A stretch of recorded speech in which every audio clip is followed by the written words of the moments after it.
उपजिलापाल गाड़ी धोखारे variety store भांगिला cycle आरोही आहत।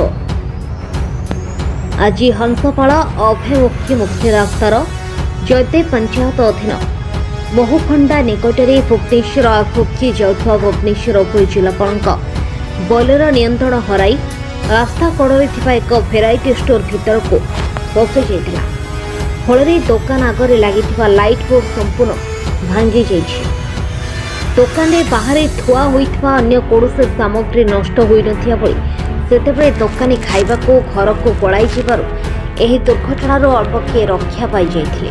अपरपक्षे light board को धक्का देबा परे बोलेरो मनी माणिकंक साइकेल को धक्का देबारु तांकर शरीर रे गभीर आघात लागिथिला।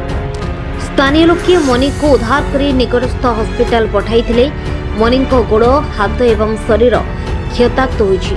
सेपरि उपजिलापाल गाड़ी आगे लगी नाम फलक भांगी तल को खसी पड़ा।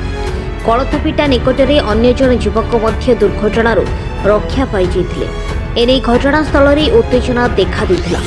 खबर पाई बालियंता तहसीलदार घटनास्थल में पहुंची बुझासुझा करबा परे परिस्थिति शांत पड़िथिला।